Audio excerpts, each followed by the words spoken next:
Hello and welcome to the Bioenergy E-Symposium 2020. My name is Dr. Nooryusmiza Yusoff. I'm with Heriot-Watt University, Malaysia. The title of my presentation is an overview of GCRF project on biogas and green fertilizer for indigenous communities in Bintulu Division. Before we begin, I'd like to introduce my project collaborators and partners. Dr. Tapan Kumar of University of Nottingham, Malaysia. Professor Abdul Halim Shamsuddin of University Tenaga Nasional or UNITEN.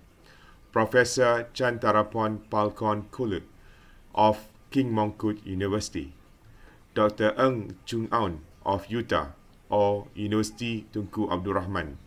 And lastly, Dr. Yuda Pramyudia of Telkom University.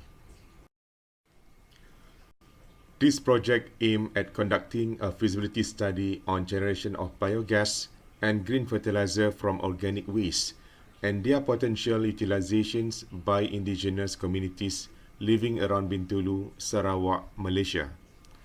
Social, economic, environmental and technical aspects related to the project were discussed in a feasibility report. Our project is nicely aligned with the United Nations Sustainable Development Goals. We would like to improve the health and well-being of women and children, allow communities to be resilient and sustainable, ensure equality in energy distribution among urban and rural areas. The main output from this project is a feasibility report, which contains a mixture of official and online survey data on the amount and types of organic waste available in areas within and surrounding the remote villages in Bintulu Division. The availability of the data is important as we can infer how much biogas can be potentially produced by the rural communities and/or the areas surrounding their villages. In this work, we managed to survey 60 villages with a total population of 7,352 people. We were also interested with the locations of these villages to visualize how far they are from their nearest cities. Another output is an interactive Google map with link available in the description below. The map shows locations and directions of relevant district offices in Bintulu Division, some of the villages that we surveyed via online questionnaire, and livestock farms. Bintulu is the 5th largest division in Sarawak, with a growing population of over 200,000 people and a total area of 12,166 square kilometres. It is known with its active industrial activities due to the availability of fossil fuel, especially natural gas. This had contributed to the fast urbanization of Bintulu and increment of population from 194,200 in the year 2000 to 220,048 in the year 2010. Half, or about 48% of Bintulu population are indigenous communities, and parts of them are still living with electricity supply with only a few hours a day, especially in Tatau and Sabah districts. The only viable option they had was to rely on diesel fuel to electrify their houses, schools, and other amenities, especially the one lives in the rural parts of Tatau and Sabah districts. For instance, it was reported that rural schools in Bintulu Division were depending on diesel-powered generators for their electricity supply and had to ration their diesel supply to avoid getting into darkness.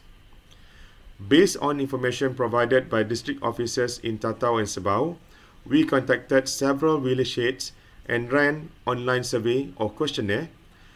We received replies from 60 village heads representing 47 villages in Tatau district and 13 villages in Sabah district. Some of the villages could be pinpointed on Google Maps based on the geolocations provided in the survey. The farthest village, Umanyabeth, is located near Balaga. It is about 176 km away from Tatau City. This Kenya Community Longhouse consisted of 38 homes with a total population of 390, the highest population among all villages in Tatau district. Biogas is a clean energy when it comes to heating or cooking. It has the potential to replace the usage of firewood and common cooking gas, namely liquefied petroleum gas or LPG, which could be expensive for rural communities. In fact, usage of firewood for cooking will deteriorate the health and welfare of these communities, especially women, which normally spend long hours doing the house chores. Research showed biogas application avoid women from depending on firewood for cooking, which is known to produce hazardous smoke. This has an adverse effect on the children's health and academic performance when they were often tasked to aid their mothers preparing food for the family. Research conducted in Southeast India also demonstrated that households using biogas diversify their diet and thus improve the nutrient intake of the family members. This was because the women in the affected communities were able to spend on average 40 minutes less for cooking and 70 minutes less for collecting firewood per day. However, we could not verify these facts for the Bintulu case due to movement restriction imposed by the government.